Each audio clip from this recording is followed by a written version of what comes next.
Hello, my name is Carl James. I'm the author of the Truth Seeker's Guide blog website and the books Science Fiction and the Hidden Global Agenda Volumes 1 and 2. In this video I'm going to be speaking about the British science fiction television series Doctor Who, specifically how the show connects with multiple aspects of alternative knowledge research such as the occult, arcane and mystery school teaching, secret societies, the phenomenon of Saturn worship, that sort of thing. Before I do that, I want to briefly look at some of the synchronicities between Doctor Who and 7/7. But first, a little history. Doctor Who is often labelled as a British national treasure, principally based on the fact that it's been around for so long. First aired on the BBC way back in 1963. The first show actually premiered on Saturday the 23rd of November 1963, the day after the assassination of John F. Kennedy. Following a number of troubling years and a waning popularity, the show was axed from the BBC in 1989. After 16 years away from television, apart from a made-for-US television movie, Doctor Who successfully returned to British television screens in 2005. The revamped show was an instant ratings hit and critical success story, thanks largely to the stewardship of the show's head writer and executive producer Russell T Davies. The first season aired between 26th of March and June the 18th, 2005. 19 days after the first season finale, the UK was subjected to what some people call the UK's 9/11. These events occurred on July the 7th, 2005 and gained the moniker 7/7. Bizarrely, it appears that the first episode of the new Doctor Who series in 2005 seemed to foreshadow 7/7. Before I examine the connections between 7/7 and Doctor Who, I just want to place 7/7 in its proper historical context. 2005 unfolded at the height of the West's proverbial war on terror.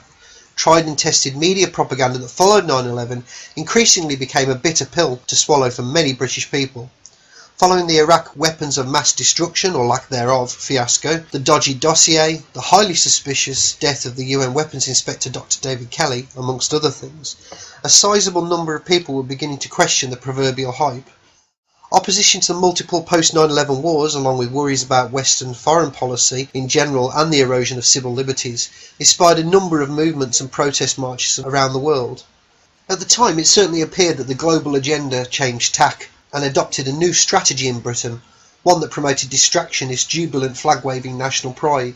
There is a degree of circumstantial evidence, highlighted by the patterns and tonal shifts of various front-page news stories throughout 2005, indicating that this tactic was indeed intended to coincide with an eventual national tragedy, which in turn would redirect public opinion back to the sentimentality more in line with the ideals of the global elite agenda. On July the 1st, 2005, the UK took over the presidency of the European Union. On July the 2nd, following 6 months of high-profile media lyrical waxing, the Make Poverty History campaign organised the Live 8 concert. On July the 6th, the global elite's middlemen met at Gleneagles Hotel in Scotland for the G8 conference. Also that day, the International Olympic Committee announced that London had won the right to host the 2012 Olympic Games following a vote at the IOC meeting in Singapore. The powers that be and their media mouthpiece encouraged the UK populace to be inspired, optimistic and most of all filled with national pride. On the morning of July the 7th, 2005, a number of explosions shook London. In no time at all, as with 9/11, the mainstream media had already concluded that Islamic extremists had detonated explosive devices across parts of the capital city. By lunchtime, Tony Blair emerged from the G8 conference and reiterated what the media had been saying that day. The official story of 7/7 goes like this. 4 Islamic extremists separately detonated 3 bombs in quick succession aboard London Underground trains across the city, and later a 4th on a double-decker bus in Tavistock Square. Historically, a criminal act of this nature would require possibly weeks, probably months or more, of investigation to conclude exactly what had happened and who did it. Whilst this investigation was ongoing, there would almost certainly be a legal restriction on media speculation for the sake of libel and fairness. However, this is the post-9/11 world that we are talking about. As with 9/11, there are a huge number of inconsistencies and factual errors within the official narrative of 7/7. The contemporary informed and intelligent consensus is that 7/7 was a contrived, false flag event. There are multiple research sources on this subject worth checking out. I highly recommend Dr. Nick Collestrom's book Terror on the Tube, Behind the Veil of 7/7 and Investigation. Also the documentary films Mind the Gap, Ludicrous Diversion, London 7/7 Bombings, and 7/7 Ripple Effect. The following websites also have a wealth of documentation, reports and articles on 7/7. They include J7, the July 7th Truth Campaign, J777 Inquest Blog, Official Confusion, July 7th 2005 London Bombings, and the Rich Planet 7/7 Archive. Also of particular note is the article 7/7 10 Years On, an indictment of the state and the state of investigative journalism. The BBC's role in giving massive coverage to false flag terrorist events is well known and well documented. To some degree, the BBC had already foreshadowed 7/7, actually to quite a high degree of detail, more than a year before the attacks, during an edition of the BBC One Panorama programme, broadcast on 16th of May 2004. In this edition, a mock exercise imagining what would happen if a terrorist attack was executed in London in the near future, consisting of 3 explosions on tube trains in the London Underground and 1 explosion on a road vehicle. Remember also that the BBC had actually displayed a far more shocking insight into future events during another false flag event, when they reported the destruction of the WTC7 building on 9/11 before the event had actually occurred. If nothing else, it does demonstrate that there were parties feeding an almost scripted version of events like 7/7 and 9/11 to all the main news media outlets during these events. More importantly, it shows that the BBC are repeatedly guilty of blindly regurgitating a pre-prepared narrative without even a cursory investigation into the reality of events. It is a damning indictment of their lack of journalistic integrity, and we see these events unfolding even now in 2017. The first episode of the Doctor Who revamp, entitled Rose, was aired at 7 p.m. on Saturday the 26th of March 2005, a little over 3 months before 7/7.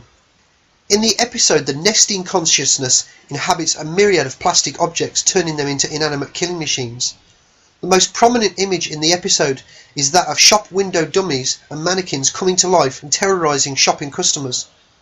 The concept of the Nestine plastic dummies, known as autons, attacking the public was first immortalised in the 1970 Doctor Who story Spearhead from Space and the 1971 follow-up Terror of the Autons. In the episode Rose, the Auton attack takes place in and around a busy London shopping centre. Once the Autons are thwarted, we are left with a scene of carnage on a London street, complete with wounded passers-by, debris scattered about the street, and a London red double-decker bus on fire. The imagery is evocative of the mangled number 30 London red double-decker bus and the overall state of Tavistock Square after the events of 7/7. The number 30 bus was a Dennis Trident II, fleet number 17758, registration number LX03BUF, 2 years in service at the time, operated by Stagecoach London and travelling its route from Marble Arch to Hackney Wick. Numerous Hackney route buses appear in Doctor Who, particularly the episode Rose. Bizarrely, a freight shipping accident damaged another London red double-decker bus, number 200 Victoria in the series, during transit to Dubai, due to be used in the Doctor Who Easter 2009 special, Planet of the Dead. The story had to be adapted to accommodate the damage to the bus. The resulting appearance of this bus is alarmingly similar to the damage caused to the number 30 bus on 7/7. Like Back to the Future and the 9/11 numerical motif, the first 2005 Doctor Who episode is littered with sevens and multiples of the number. The most notable example includes the number plate of Mickey Smith's yellow Volkswagen Beetle, which is RLF77IR, a clear 77. The R-registered yellow Volkswagen Beetle was made in 1977. I wonder if there's a synchronicity here with the yellow Volkswagen featured in Stanley Kubrick's film The Shining. Mickey Smith's yellow Volkswagen is only seen when he drives Rose to meet a conspiracy researcher who is investigating the identity of the Doctor earlier in the episode. Rose uses an internet search engine, searchwise.net, complete with an Egyptian Eye of Providence logo, to investigate the Doctor. The search results include multiple sevens, 1 to 10 of about 17 million. Search took 0.17 seconds. The DVD commentary for the episode Rose was recorded before 7/7 and featured head writer and executive producer or showrunner Russell T Davies, the executive producer Julie Gardner and producer Phil Collinson. In the commentary they discussed filming in Whitehall and at the London Eye. Russell T Davies recalled, we had to run. London Eye were absolutely brilliant to us and lovely, but we did have to take out, there were certain references in the script, quite understandably, to the Doctor obliquely referred to the Autons as like terrorists and talk of war, and actually in fairness to them they said, can you just take those out because if there was a terrorist target in London, the London Eye was one of them. They just didn't want to be associated. Ironically, an attack on a famous London landmark featured just a few episodes after the Rose episode, in the season 1 and 4th episode, Aliens of London, broadcast the 16th of April 2005. The episode features a Slovene spaceship smashing through the clock face of the Big Ben Tower. The scene took on a greater significance in the context of the episode and its follow-up episode, World War III. In the two-part story, the Slovene stage a false flag alien invasion to hide the fact that the Slovene have infiltrated and replaced the British government and intend to manipulate humanity into using nuclear weapons to deter the threat. Unbeknownst to the human race, once the aliens have access to our nuclear weapons, they plan to use them to reduce the Earth to molten slag that can be sold off to other spacefaring species to power their star drives. The two-part story also contains references to United Nations special resolutions, politicians voting on going to war, and massive weapons of destruction capable of being deployed in 45 seconds. These words were a play on the claims cited in the dodgy dossier produced by the Tony Blair Labour government as a means to justify the illegal war of aggression and occupation in Iraq at the time. The claims in the dossier, like those of the Slovene in the episode, were fabrications. Based on the obvious facts, even the mainstream media were forced to acknowledge the flimsiness of the claims made at the time. It seems that the Doctor Who producers even planned to add a further nod to Mr. Blair, with the unseen slain by the Slovene Prime Minister. The following is taken from the book Who is the Doctor? The Unofficial Guide to Doctor Who. The body on the floor has a similar build to Tony Blair. The production team actually hired a Blair lookalike to play the role, however the actor didn't look enough like the then PM, so it was decided to just shoot him from behind and leave it as a hint. In the DVD commentary for these episodes, the significance of all these references to the post 9/11 War on Terror climate is played down by the show's executive producer Julie Gardner and head script editor Helen Rayner. A discussion by the actor David Very seems to be shot down by Julie Gardner. This also appears to be a case following comments made by the visual effects producer Will Cohen. There was a rumour at one stage, which I'm sure was completely unfounded, that we'd have to bump the episode because of the election. Yes. No, well, you know. Well, there was one shot coming up at the end of episode 5, which I don't obviously want to spoil anyone talking about it, but you were particularly concerned about. Yes. So, you know, forget the fact of the sensitive nature of things falling out of the sky and hitting national landmarks. There was. Indeed. Well, we'll have to get to that on episode 5's commentary. I must note that this subject is not raised in the episode 5 commentary. In episode 5, the character Harriet Jones says, "The British Isles can't gain access to atomic weapons without a special resolution from the UN." Rose Tyler replies, "Like that's ever stopped them." Jones retorts, "Exactly, given our past record, and I voted against that, thank you very much." It seems clear that the vote Jones is referring to is the one where the UK politicians voted to go to war with Iraq. In the DVD commentary for the episode, the producer Phil Collison says, the government's hands I was amazed we got away with all this. It was with this sly references to Iraq. You know, nobody batted an eyelid about that anywhere along the line. They didn't do that. No, and I did sort of, you know, we did point slightly anxious fingers at it and say, please tell us that's acceptable. And you're very good at this. Everyone said, well, it's, you know, it's in keeping with the character. It's, you know. And presumably you have to, well, you do have to pass all the scripts through legal people here at the BBC. Well, they all go to editorial policy, and then there's programme legal advice if we go to them. And yeah, it's not so stupid. I think it was felt that the tone was generally sort of light and fun enough that people would take all those things in the spirit in which they were intended. It's not a great gloomy satire, it's big green aliens running around Downing Street, so it's not, nobody will confuse fact with fiction. I could have died. Executive producer Russell D Davies is slightly more honest about his politics and how it seeps into the writing on the DVD commentary for the 2005 Christmas Invasion episode. Davies talks about the demise of the character of Harriet Jones, who, by this point in the series, has become the UK Prime Minister. Jones defies the Doctor by ordering the destruction of an invading Sycorax spaceship. In the commentary, Davies says, Be honest, let's talk politics, but it's Tony Blair. I vote for Tony Blair, and I will vote against Tony Blair, I've got to be honest, but how disappointed are you in your leader? Yes. And how not understanding are you of the bigger picture, maybe? I suppose when you get led into war like this, there they are blowing up. We've done that in Iraq. So that disappointment in Harriet is how I feel it's very over the truthful. past. It is Yes.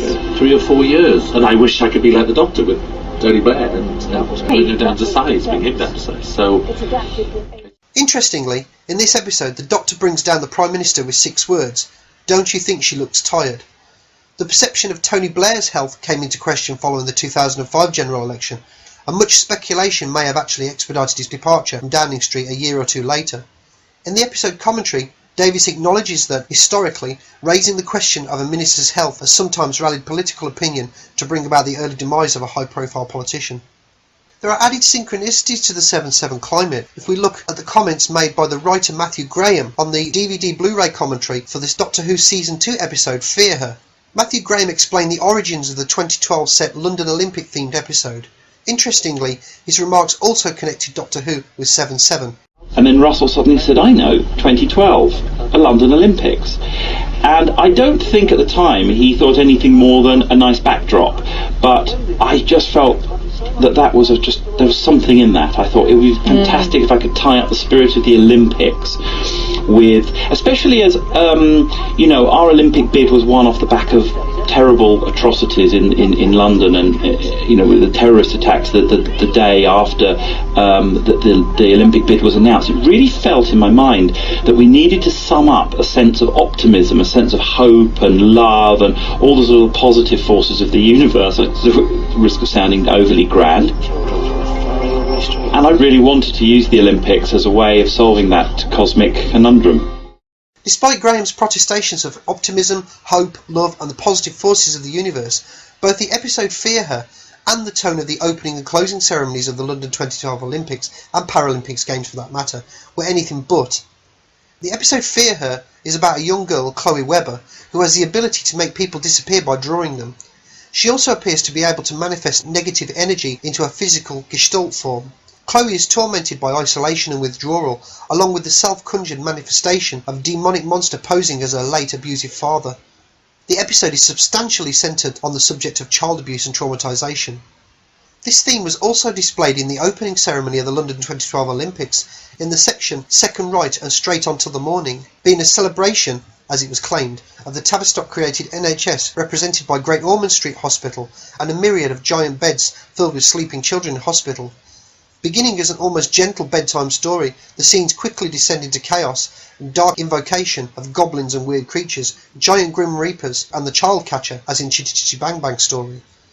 The scene was conjured by J.K. Rowling, who read from the esoterically important children's novel Peter Pan, and accompanied by Mike Oldfield's Tubular Bells, now more readily associated with the horror film The Exorcist. Children were hoisted above their beds to the strains of screams and maniacal laughter. The scene came to a close with dozens of Mary Poppins characters descending into the stadium with umbrellas.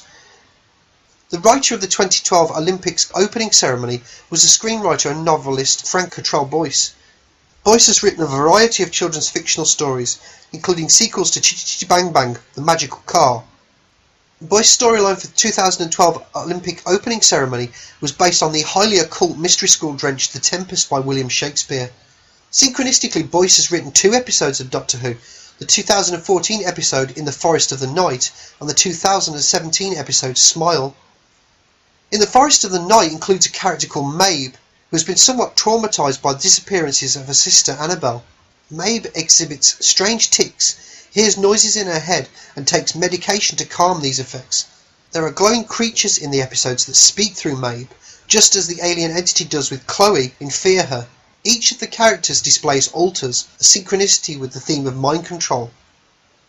In keeping with the paradigm of 7/7 and false flag terrorism, the BBC has always kept the subject in the public consciousness via its strategy of worldview warfare, mass perception management agenda. Given that Doctor Who is one of the BBC's flagship shows, it's unsurprising that the aforementioned themes have appeared in the show from time to time. The 9th season 2-part story, The Zygon Invasion, The Zygon Inversion, broadcast on the 31st of October and the 7th of November 2015. Critics immediately picked up on the narrative allusions to Muslims living in the West. The BBC used the paradigm of us and them every single evening on their 6 PM news programmes. Just randomly tune in for a few consecutive nights if you're not convinced of this. The associated theme of Islamic extremism was further communicated in the aforementioned Doctor Who story when the Bonnie Clara character uses a shoulder-mounted missile launcher to take out the Doctor's jetliner. The latter aspect synchronistically also connects to the Syria-Russia associated paradigm of jetliners and planes being taken down by so-called terrorist acts. During the third season finale story arc of Doctor Who, the Doctor's arch-enemy, the Master, becomes the UK Prime Minister, aka Harold Saxon, and quickly gains control of the mainstream media. Halfway through episode 12, The Sound of Drums, the Master orchestrates the broadcast of a BBC news flash showing pictures of the Doctor and his companions Martha Jones and Captain Jack Harkness, with the caption, "Nationwide hunt for terrorist suspects." Clearly these characters aren't terrorists or even suspected terrorists in any way, shape or form, yet the media here portray them as such. Additionally, the public behave and react to this as if it's the truth, and the three characters have to go on the run despite being innocent. This is a variation of a very real media tactic called the hit piece, where an otherwise innocent or innocuous person or aspect of society is purposely demonised as part of a specific, often social or political agenda. Curiously, the rise to power of Harold Saxon is intrinsic to the hypnotic sway of the media. Saxon, the Master, uses a global communication satellite network called Archangel to charm the masses into voting for and supporting him. In the story, the Doctor describes Archangel as everywhere, ticking away in the subconscious. Martha asks, "What is it, mind control?" The Doctor answers, "No, subtler than that. Any strong-willed people would question it, but contained in that rhythm, in layers of code, vote Saxon, believe in me, whispering to the world." Russell T Davies was the showrunner and head writer of Doctor Who from its return in 2005 until the start of 2010, when Stephen Moffat took over the reins of the show. Davies also oversaw production of Doctor Who spin-off series Torchwood and the Sarah Jane Adventures. Davies has had an illustrious career in television writing and producing at various stages, on the likes of the children's sci-fi fantasy classics Dark Season and Century Falls. He also wrote for the fondly remembered children's ward, British soap opera Coronation Street, and the drama serials The Grand, Queer as Folk, Casanova and The Second Coming.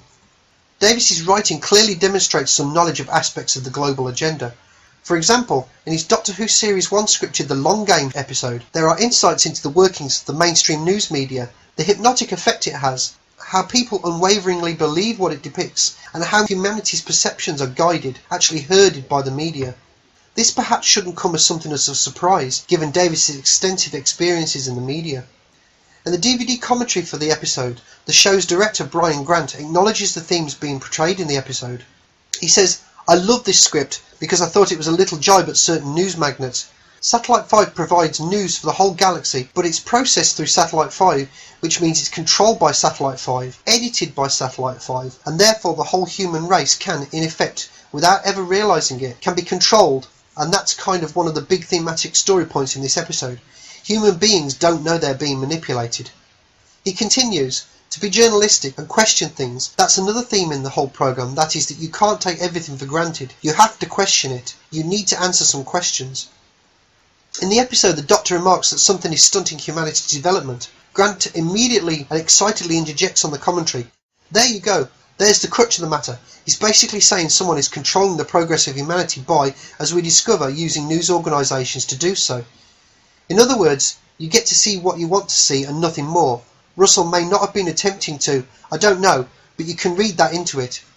Davies understands his position in the mainstream media and commented on it in his book Doctor Who, The Writer's Tale, the final chapter. He said, "I'm at the high end of a most expensive area, one of the most insecure, public, high-flown backstabbing industries in the UK, so I suppose it's kind of disingenuous to say that I'm a nice man, and yet I think I am, but I can't be. I think about that a lot." In his book, he actually admits to intentionally inserting his political insight into much of his writing. He also admits to being subtle about it. He says, "Queer as Folk is a massively political drama, and yet barely a political speech is made, not directly, but every word is loaded. Every scene is about a place of gay men in the world. You could argue that it's entirely political, and it's my politics. It's all me, me, me. Of course, I'm aware of the politics with the cheap, easy lines, like the massive weapons of destruction reference in World War III, but that barely counts. It's quick satire, hardly profound, although it satirises a politician on TV lines the country about needing a war. Men have died for that, and are dying for it now. More often, I prefer a slyer approach. It boils down to that line in the episode Tooth and Claw, my favourite line in the whole series, when Queen Victoria says of the diamond, 'It is said that whoever owns it must surely die, and the Doctor says, well, that's true of anything if you wait long enough. Nice gag, fast, harmless, but actually under that it's lethal. That's what I really think about a ton of things. Religion, suspicion, mysticism, legends, and all bollocks. That's a whole belief system trashed, and I was conscious of that. I wanted to write that line. I was glad that I thought of a way of putting it so precisely, because it wasn't the time for a polemic. I say the process is inevitable, but also I think it's your job as a writer to say something about the world. Why else are you writing? I can't think of a script in which I haven't done that. I'm being disingenuous if I imply that it's accidental, because I look for those chances. I create them. It's most noticeable that Davies took delight in undermining belief systems in Doctor Who, given that the show often displays themes and symbols that denote arcane, occult and secret society beliefs and practices.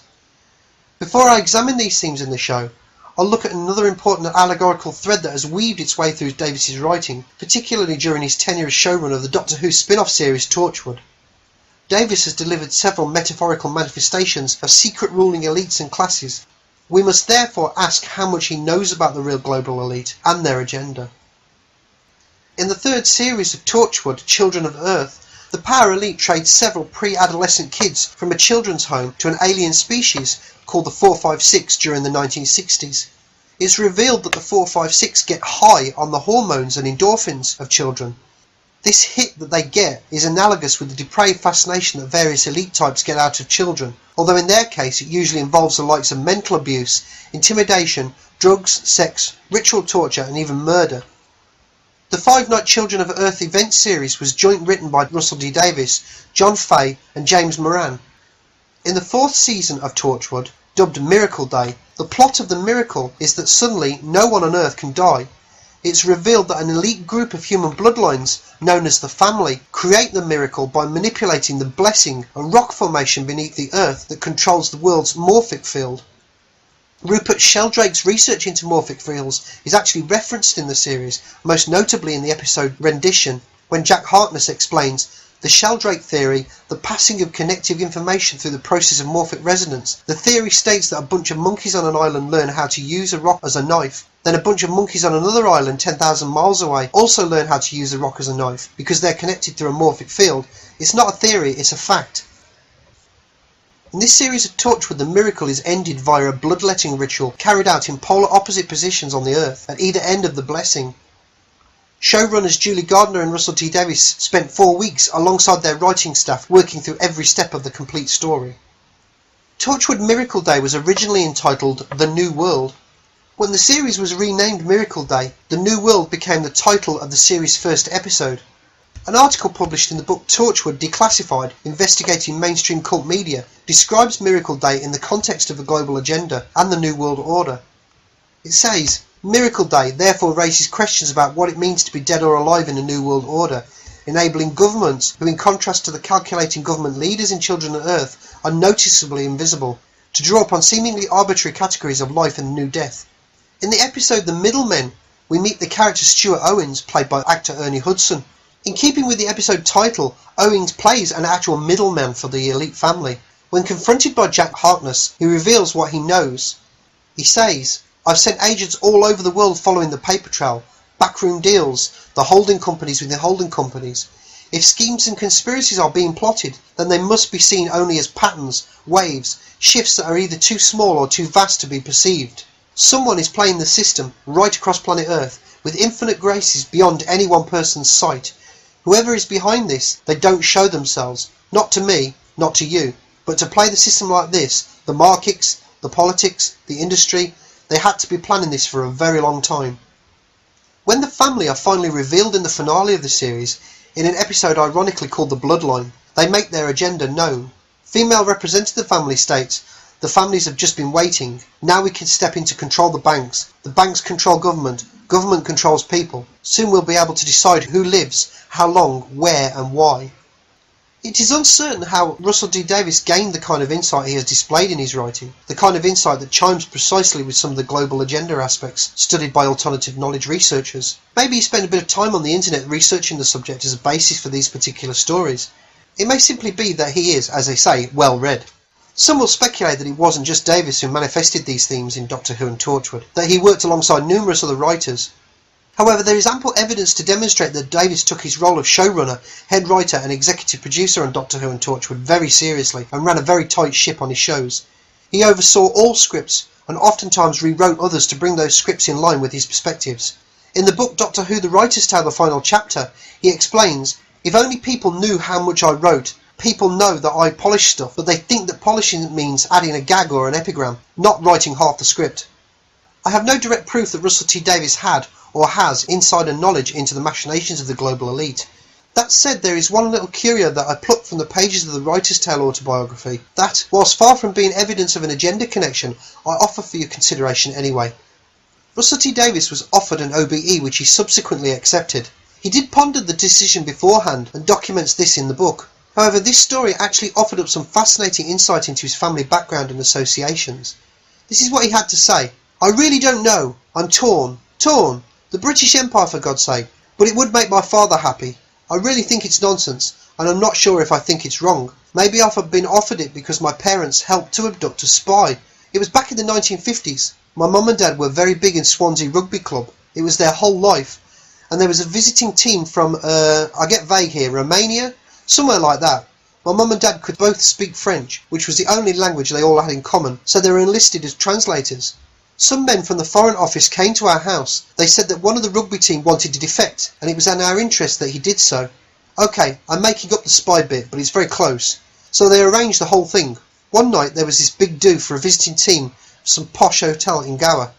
At a certain time my mum had been keeping the blokes in charge talking, while my father was instructed to take the man out into the gardens for a walk and a chat, which he did. And then men leapt from the bushes, bundled the man away, and that was that. Disappeared into the night. Ever since then, to this day, my parents have received Christmas cards off the Foreign Office. I only found out this because when I was 13 or 14, I saw one of the cards and said, "What's this for? I'm from a family of spies." A few other points that may be worth noting. Davies's longtime partner Andrew Smith worked as a civil servant, and his mother, father and grandfather were all teachers. Davies studied at Oxford University, which is a known hotbed of elite shenanigans, Masonic networks, secretive organisations such as the Rhodes Milner Circle, bizarre borderline occult rituals and so on. Let us also not forget that MI6 has historically recruited operatives from institutions like Oxford University. Academic centres have long acted as honeypot recruitment grounds for the likes of MI6 and the KGB. It's no secret Oxford, Cambridge and in the US Harvard and Yale are proven pathways to government, so a portal, albeit a shadowy one, has existed between the worlds of espionage and politics. Russell D Davies has made no secret about the fact that he likes the name Rose and has tried to use it wherever he can in his writing. Rose is a highly significant symbol in religion and faith-based organisations and societies, as well as ritualistic occult and alchemical teachings and practices. According to Peter Lavender, in Book 3 of his Sinister Forces trilogy, organisations such as the Ordo Templi Orientis, the Brotherhood of Saturn, and so many others believe that there was a sexual secret at the heart of occult literature, concealed behind symbols and archaic references to the rose and the cross, the dew, the red tincture, etc. Biological functions from menstruation to ejaculation were examined carefully and compared to steps in the alchemical process. It's worth pointing out that the rose is analogous with virginity and menstruation. By extension, the symbolism equates with the bloodletting ritual or blood sacrifice. The rose combined with either or both the cross and heart are often seen in images containing Christ. Examples include the Sacred Heart or the Most Sacred Heart of Jesus and the variant Rosicrucian Rosy Cross, also known as the Rosicroix. The Order of the Rosicroix is the English equivalent of the ancient accepted Order of Scottish Rite. The red and the rose motif is also apparent in organisations such as the Order of the Red Cross. It's also curious that Russell T Davies gave his Doctor Who character Rose the surname Tyler, a theme he'd already introduced to Doctor Who several years earlier, when he created another Tyler family for his Doctor Who Virgin New Adventures novel, Damaged Goods. According to Wikipedia, a Tyler, or Tiller, is the name of the office of the outer guard of a Masonic lodge. Early speculative Masonic lodges met in rooms in taverns and other public meeting places, and all lodges appointed a Tyler to guard the door from unqualified, malicious, or simply curious people. It's also responsible for ensuring that candidates for ceremonies in the lodge have been properly prepared. Although an officer of the lodge, and often a highly experienced pastmaster, he may be considered akin to a sergeant. In some cases the Tyler may not even be a member of the lodge, but a mason from another lodge employed for the purpose.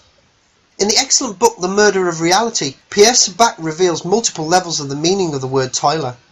He states, on closer inspection, Tyler is derived from the Old Semitic noun Tara, a door or gate, and informs the modern Hebrew appellation Talar, a doorkeeper.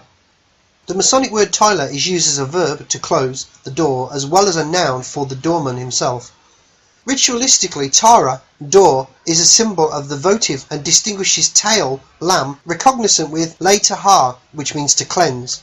The portal is cryptic in Masonry of a coffin lid or doorway to the underworld and parallels sacred knowledge appertaining to heaven privy to the Tyler.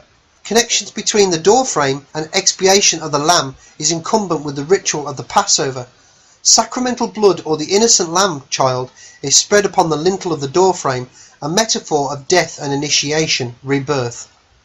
Curiously, when Doctor Who returned to television screens in 2005, the quasi-sci-fi time travel series Life on Mars was already hot on its trails and actually made it to air on the BBC as a result of the success of Doctor Who, with sizable help from Doctor Who commissioning editor Jane Tranter and executive producer Julie Gardner, I might add. In the documentary Take a Look at the Lawmen Part 1, co-creator and writer Matthew Graham, the same Matthew Graham who I previously cited as a writer of the Olympic-themed Doctor Who episode Fear Her, explained how the show ended up being fully commissioned by the BBC. He explained, we took it to the BBC again, we took it to Julie Gardner at BBC Wales. Now Julie had just started making Doctor Who, which actually hadn't come out yet, so she was already out on a limb doing Doctor Who, and probably feeling, I should think, quite exposed, and like she was taking a big gamble. And suddenly there was a time travelling show, and I remember thinking, oh, she's not going to go for it. She's going to say, no boys, 2 time travel shows on the slate was just too many. But bless her heart, she didn't. She loved it. She had immediate faith in us and took it straight to Jane Tranter at the BBC, and I think we got green light within, 3 or 4 weeks. We'd spent 7 years taking this around. They wanted us on the screen in the autumn of 2005, and then that got moved back. Why is this of any significance? Well, the lead character is named Sam Tyler, another Tyler as the main character of a primetime BBC television programme. Life on Mars contains several nods to Freemasonry, with the second series of its spin-off series Ashes to Ashes featuring a multi-episode story arc about Freemasons at the highest levels of the police force, and a covert heist operation tagged Operation Rose. Like Rose Tyler, Sam Tyler achieves high levels of knowledge by journeying through time. However, Sam Tyler is sent on his journey of discovery via a blunt force trauma to the head caused by a car accident. On a connected note to the Doctor Who 7/7 paradigm, Gene Hunt's iconic rose red Quattro car, seen in the spin-off series Ashes to Ashes, has the licence plate JLY751V. A number of alternative knowledge discussion forums have noted that the plate's initial letters and number 7 may allude to July the 7th, and thus 7/7. This synchronicity could be extended to include the subsequent number 5 as the year of 7/7, 2005, and the additional 1V as the Roman numerals for the number 4, and thus the number of bombs explosions on 7/7. Unlike the foreshadowing of 7/7 in Doctor Who, Ashes to Ashes was conceived of and filmed well after the events of 7/7. If the number plate combination was intended as an allusion to 7/7 in the mainstream public's collective consciousness. Returning to the themes associated with the Tyler, as discussed by Pierre Sabak in The Murder of Reality, with Rose Tyler we essentially have an innocent, parting childhood into adulthood who makes a sacrifice by leaving her home, family and life to pass through a doorway or portal in time and space to gain sacred knowledge of the universe, the heavens. In a sense, she is not only making a sacrifice, but she is the actual sacrifice to the Doctor. Pierre Sabak notes that the enactment of the Shabuot sacrament adjoins the offering of the Lamb Child in relation to Shabtai, Saturn. Saturn's veiled appearance illustrates his secret rites according to the Grim Reaper, a harvester of souls specified as an angel of death. Remember that the Tyler connects with the sacrament of the innocent lamb. This is particularly salient given that the character of the Doctor is effectively an analogy of the deified Saturn god. More on that subject shortly. The notion of Rose, red, Tyler, passing through a portal into dimensional time and space is analogous with Dorothy and the ruby slippers in the occult mind control associated Wizard of Oz narrative. Like Dorothy, Rose's trip in the TARDIS is akin to a journey to Oz. Oz is intrinsically, via over the rainbow bridge symbolism, an analogy for Saturn. The ruby slippers, another form of red, also connect to both Eastern religions and Western occultism via the veneration of this particular precious stone. It's also worth reminding ourselves of the role of the portal in the Babylon Alamantra working, how this connects with arch-occultist Aleister Crowley and the associated imagery of the Scarlet Woman. Crowley's Thelema doctrine, a one-page document, is known as Liber Oz. The document is also known as Book 77, which brings up any number of synchronicities with 77 and the key Saturn worship number 7. Crowley believed Pan to be the Wizard of Oz and attributed him to the number 77. The Z within the circle literally spells out Oz, and the letter Z itself is made up of two sevens, one right side up and the other upside down. The reflected inverted 7 is occult in nature. Doctor Who is metaphorically populated with Crowley's Red Scarlet Woman. Catherine Tate, who played companion Donna Noble, nobility anybody, is a red-headed woman. Donna receives a free psychic reading for being red-haired in the episode Turn Left, the left-handed path possibly? In the episode we see what would have happened to Donna had she not taken the left-handed path and met the Doctor. The story also involves her encounter with Rose Tyler, Rose Red, who disappears and reappears via a portal to another dimension, echoes of her Alamantra working. Red is a prominent colour throughout Rose's first season on the show. The colour of her clothes, the decor of her home and bedroom, even the colour scheme of the department store in which she initially works, reflects the Red Rose namesake.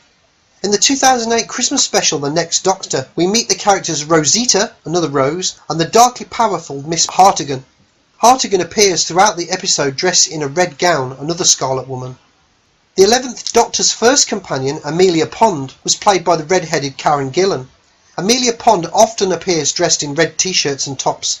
The name Amelia originates from the Germanic term Amal or Amala, as in Alamantra, meaning work or working as in ritual.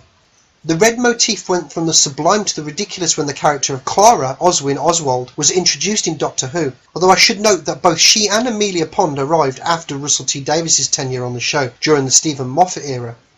In Clara's first episode, Asylum of the Daleks, she is seen wearing a red dress throughout. When we see the next incarnation of the character in Victorian London in the episode The Snowmen, she is wearing a red dress. The next time she is properly introduced in the episode The Bells of St John, she is wearing a red dress. In fact, the pattern pretty much follows throughout. The Rings of Akaton, she's wearing a red woolen coat in the graveyard. Journey to the Centre of TARDIS, she's wearing a red dress. Nightmare in Silver, she wears a skirt with red roses. The Day of the Doctor, she wears a red dress. The Time of the Doctor, a red tartan skirt. Into the Dalek, at least 2 red tops. The Robots of Sherwood, she wears another red dress. Time Heist, a very dark red suit.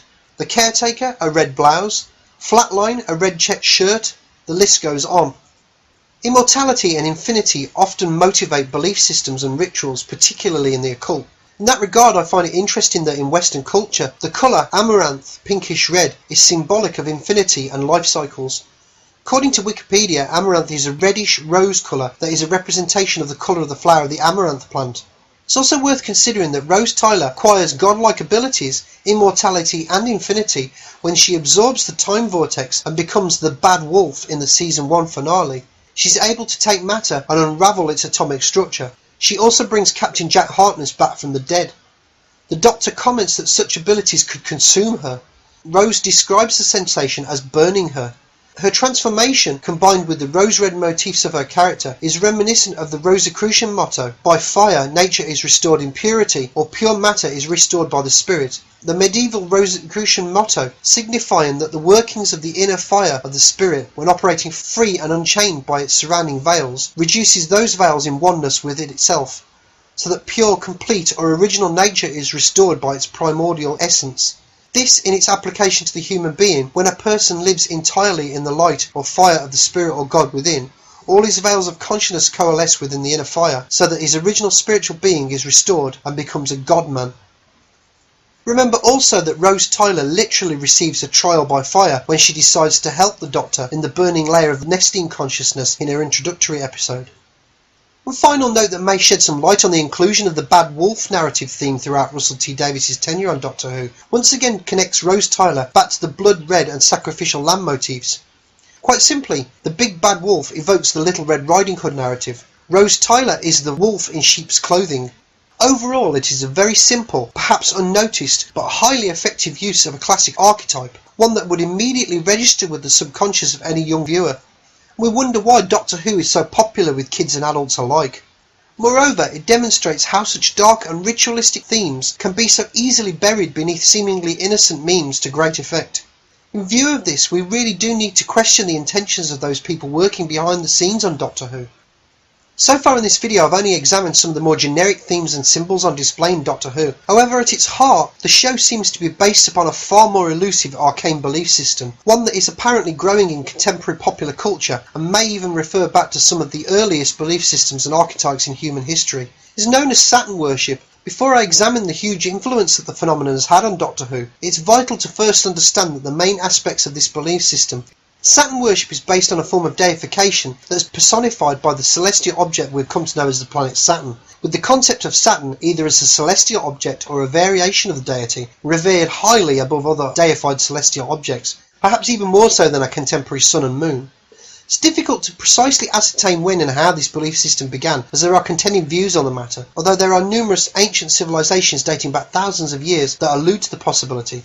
Saturn worship became a key component of multiple cultures and belief systems. As a result, many religious deities and icons became associated with a variation of the deified Saturn. In some regards, Saturn symbolises cycles of death and rebirth or renewal, along with time and infinity or eternity.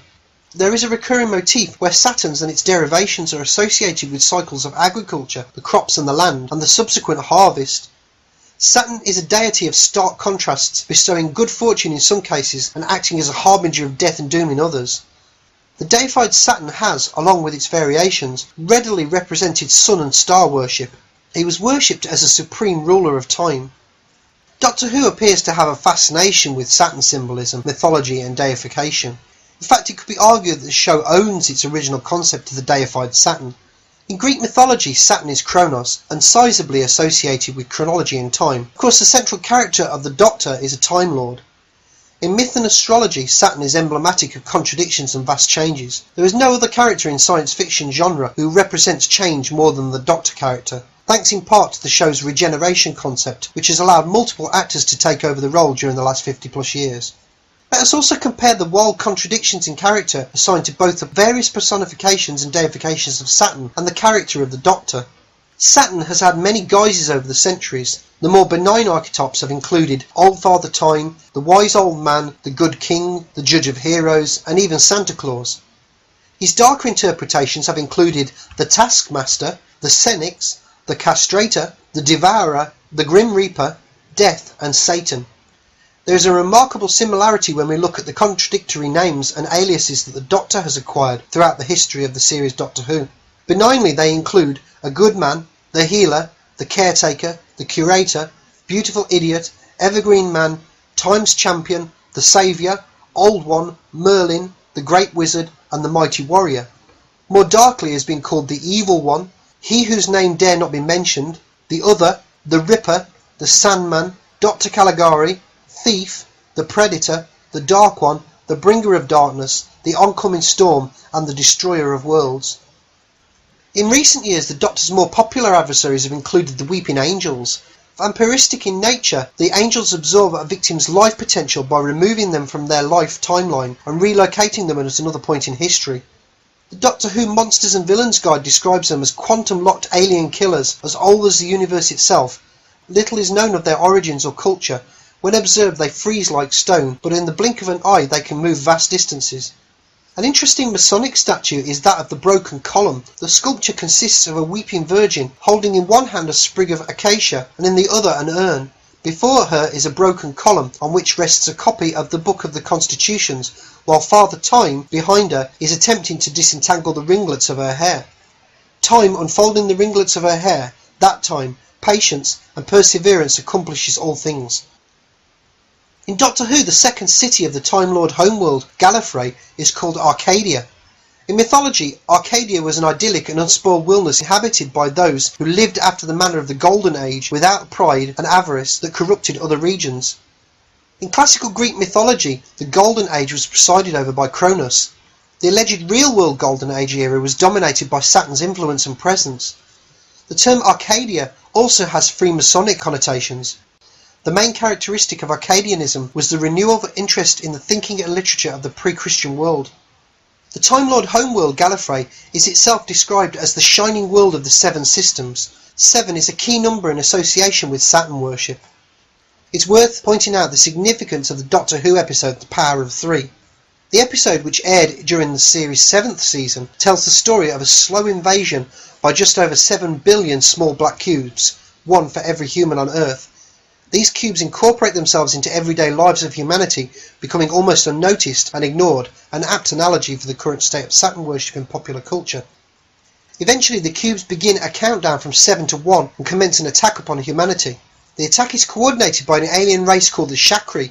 They disclose that they are using 7 ships in the operation, who are aided by 2 possessed hospital porters with black hexagonal shapes, therefore cubes, protruding from their mouths. The Shakri ship incorporates a hexagonal design. The hexagon is a 2-dimensional representation of a 3-dimensional cube. In the episode, the Doctor describes a cube as having 7 sides. The character of Amy Pond counters, a cube has 6 sides. The Doctor retorts, not if you count the inside. The writer of the episode was Chris Chibnall, who has been slated to take over as the showrunner of Doctor Who from 2018 onwards. Chris Chibnall previously penned another Doctor Who episode entitled 42, another Saturnian associated number, the 42-degree angle, and rainbows for example. Whilst I'm touching on the subject of black cubes in Doctor Who, I would be remiss if I didn't highlight a few examples of the sheer number of times the motif has appeared throughout the show. The black cube of Kaba actually appears in Matt Smith's first episode, The 11th Hour. On at least 2 occasions, Matt Smith's 11th Doctor has been sealed inside a black cube prison. First in the 5th season story, The Pandorica Opens, where he is locked in a time-defying temporal black cube prison called the Pandorica, and again in the 6th season story, The Day of the Moon, where he is incarcerated in a black cube-shaped prison made of small black bricks. This prison motif is interesting. Tracy R. Twyman in her book Clock Shavings describes how, for Buddhists, the deepest chamber in hell, reserved for those who have committed unpardonable sins, is called Avicii, which is said to be cube-shaped. The Pandorica device is especially interesting of the plot of The Pandorica Opens and the following episode, The Big Bang, which widely alludes to the mythological Pandora's box. The episode even describes the story of Pandora's box as a favourite of the Doctor's companion Amy Pond. The fictional historical timeline of the Pandorica details how, in the year 111, the Pandorica was taken back to Rome under armed guard. In 420 it was plundered by the Franks. By 1120 it was the prized possession of the Knights Templar. In 1231 it was donated to the Vatican under Pope Gregory IX. Sometime after it was sold to Marco Polo.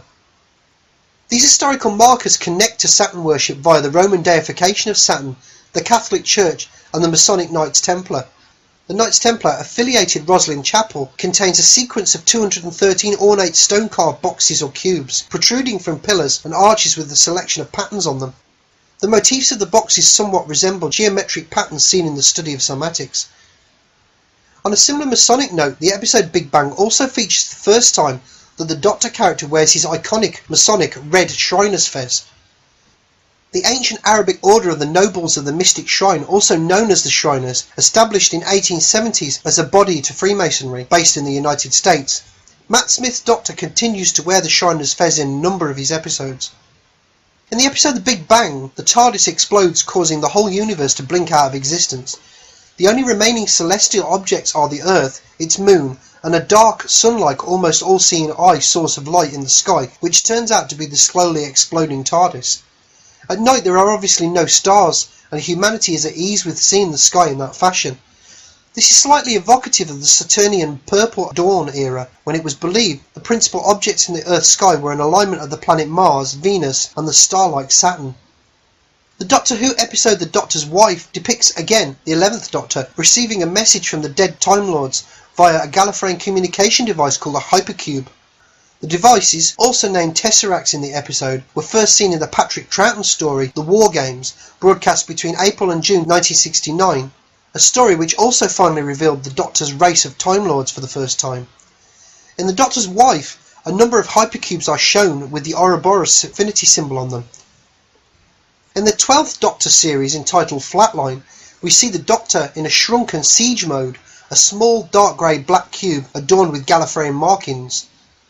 The published design for this version of the TARDIS show it as a colour in silver. However, the object appears metallic dark grey or black in the aired episode.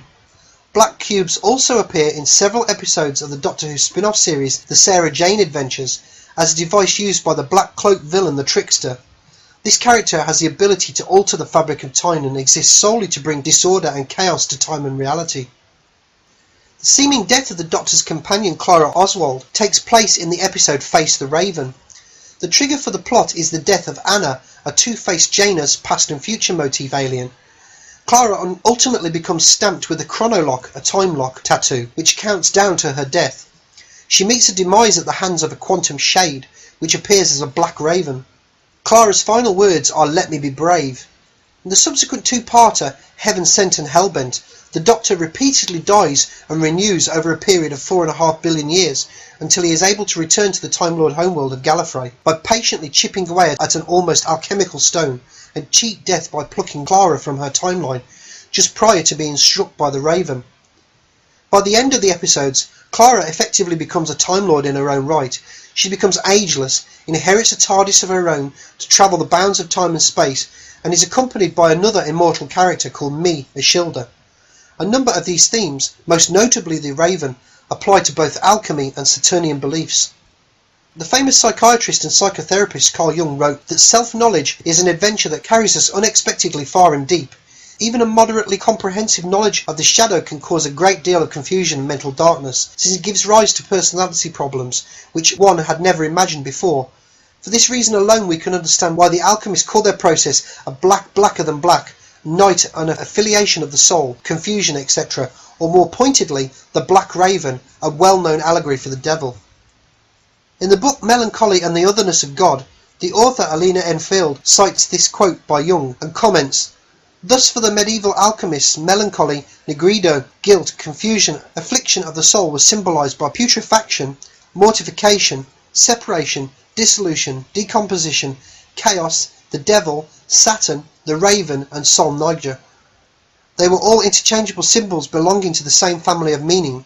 They all signified the other, chromatic chaos, and the beginning of the great alchemical opus. In Jungian terms, at the level of consciousness, the beginning of the movement necessary for self-knowledge and for the unification of consciousness is the most critical moment of the process of individuation. The work of gradual transmutation can only begin with the melancholy. It is the ground of any great work and why it must carefully be attended to and not be overlooked or dispensed with." Harkening back to the Nazi-era fascination with Saturnian beliefs and iconography, there is a blink and you miss it moment in the 50th anniversary episode of Doctor Who, The Day of the Doctor, that is bizarre and yet to be unexplained, at least in terms of the context of the show. In the episode we finally witness scenes from the final days of the oft-mentioned Time War. Gallifrey is about to be overrun by Daleks, and we witness the Doctor's peoples running from Dalek weapon fire. One scene shows a young Gallifreyan boy dirtied and bloodied from the assault. Around his clothes is a black with a white trim bandolier-type sash adorned with a white swastika. There's been much speculation about why this symbol was chosen by the makers of the show in connection with the Time Lords of Gallifrey. Some researchers have short-sightedly connected the swastika with the Nazis exclusively, ignoring every prior connotation of this icon. This argument is partially based on the direction of the swastika seen in The Day of the Doctor, where the arms point to the right. Some researchers claim that this same orientation was used by the Nazis to produce a kind of occult magical effect. It has even been asserted that the symbol was inverted or turned backwards to achieve the desired effect. There are a number of left-pointing swastikas, sometimes called the swastika, with examples from Islamic, Balinese, Greek, Maltese, Hopi and Aztec cultures. As for the inclusion of the motif in Doctor Who, the explanation is simple really. The symbol represents the pattern of Saturnian themes and symbolism that have repeatedly appeared over the long history of the show. Whilst there are some who would claim that a Saturnian black sun relevance should warrant the symbol being aligned to a left-pointing direction, for example Jean-Claude Frere concluded that the suns of the outer intelligence split into two groups, one following the right-hand path under the wheel of the golden sun, or the left-hand path under the wheel of the black sun. It does not change the fact that any orientation of the symbol represents celestial deification, mortality and the passage of time. These themes are both central to Saturn worship and to Doctor Who. The Doctor's means of transportation through time and space is the TARDIS. The central operating console of this machine has always been precisely or loosely hexagonal in shape. In recent series, the design of the console room walls has also incorporated hexagonal shapes in some form. There are numerous hexagonal motifs in the architecture and interior designs of the Time Lord homeworld of Gallifrey. Many variations of the console room have included roundels on the walls. Roundels are a circular dish shape utilising various rings of colour depending upon their usage. Historically they are usually associated with heraldry, national insignia, military aircraft or corporate advertising logos. In science fiction, the specific combination of roundel colours, red, yellow and blue, features heavily, especially in Doctor Who and the Battlestar Galactica remake. In the latter show, the symbol is referred to as a mandala and seems to connect with portals through time, space and dimension, whilst thematically connecting with the notions of fate and destiny, particularly in relation to the character of Kara Thrace and by extension all of humanity. We see Kara painting the symbol of the roundel mandala earlier in the series. However, it isn't until the mid-third season that the symbol gains definition. On the Blu-ray commentary for the episode Eye of Jupiter, executive producer Ron Moore revealed an uncanny synchronicity. Eye of Jupiter was originally to be called Eye of Zeus for a very long time in draft and form in the script. Zeus in ancient mythology is essentially Saturn. In the third season of Battlestar Galactica, we see the mandala of the Eye of Jupiter. It's a tricoloured roundel, enhanced with jagged spokes around the mandala. The spokes and their direction are uncannily similar to those of the Saturnian wheel of the Black Sun occult symbol. Bizarrely, the mandala depicted in Battlestar Galactica has its origins in a very specific real-world symbol, particularly the blue, yellow and red Buddha mandala. In my research I've noted that red and blue are believed to represent respectively space and time. Such mandalas have traditionally been employed for focusing attention of practitioners and adepts as a spiritual guidance tool for establishing a sacred space as an aid to meditation and transinduction. Note the term sacred space. In the Doctor Who Season 2 finale, Army of Ghosts, Doomsday, the Doctor defeats the armies of the Cybermen and the Daleks by confining them to a dimension devoid of time and space called the Void, which he describes as the dead space, some people call it hell. The conduit through which they are banished is called a singularity, and the Doctor notes that the numerical key code needed to activate the singularity is those coordinates over there, set them all at 6, in this case 666. It's also curious that the portal in the story is located on the top floor of the Canary Wharf Tower, also known as 1 Canada Square. This building actually exists, is obelisk shaped and topped with a Masonic Egyptian capstone. When the building was first opened in 1991, the main architect, Caesar Pelli, gave a bizarre speech. According to Lao Tse, the reality of a hollow object is the void and not the walls that define it. He was speaking, of course, of spiritual realities. These are the realities also of the Canary Wharf Tower. The power of the void is increased, with its supporting structure creates a portal to the sky, a door to the infinite. To tie up this connection between Saturn and energy portals paradigm, it's worth mentioning that a number of alternative knowledge researchers have discussed and researched the connection to varying effect. To bring this video to a conclusion, I just want to talk about the Season 7 episode, The Rings of Akhatan. Although Doctor Who is drenched in Saturn symbolism, this episode is essentially about the purest form of Saturn worship. In the episode, the 11th Doctor takes his companion Clara on a very first outer space adventure. In the story, they visit an asteroid housed within the rings of a star called Akhatan. Akhatan is actually worshipped as an ancient god. His interest in the word Akhatan also resonates with the Egyptian Akhenaten. Akhenaten was the first Egyptian pharaoh to turn the Egyptian society towards sun worship practices. In the episode, we see numerous aliens singing a song revering the star as the old god. In ancient Saturn worship, Saturn demands a sacrifice or offering. He is the old man, the old god, but he can appear young. This resonates with the character of the Doctor, who appears in 1963 as the grandfather, becomes the youngest of the Doctors with Matt Smith's 11th Doctor. In the episode, a young girl, an acolyte of the worship of the old god, is about to be sacrificed to the old god. This young girl is essentially a child sacrifice. She's also a queen. The Doctor ultimately defeats the old god star. Using the synchronicities between the character of the Doctor and the Saturn deity, the Doctor is essentially godlike. In his confrontation with Akhatan, this is what he has to say. All these people whose ancestors devoted themselves, sacrificed themselves to you, can you hear them singing? Oh, you like to think that you are a god, but you're not a god. You're just a parasite eaten out with jealousy and envy and longing for the lives of others. You feed on them, on the memory of love and of loss and of birth and of death and of joy and of sorrow. In the Doctor's description of the old god, we also see a mirror for the Doctor's darkest characteristics. The Doctor continues, I've lived a long life. I've seen a few things.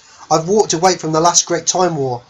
I marked the passing of the Time Lords. I saw the birth of the universe and watched as time ran out, moment by moment, until nothing remained. No time, no space, just me. I walked in universes where the laws of physics were devised by the mind of a madman. I've watched universes freeze and creations burn. I've seen things you wouldn't believe. I've lost things that you'd never understand. The Doctor is essentially describing himself as being outside of time and space. The rules do not apply to him. This is clearly how some people see Saturn in their reverence of the deity. I should note that the principal temple to the worship of the old god, where the child queen sacrifice is taken, is housed in a pyramid. The pyramid motif has appeared many times in Doctor Who throughout the years.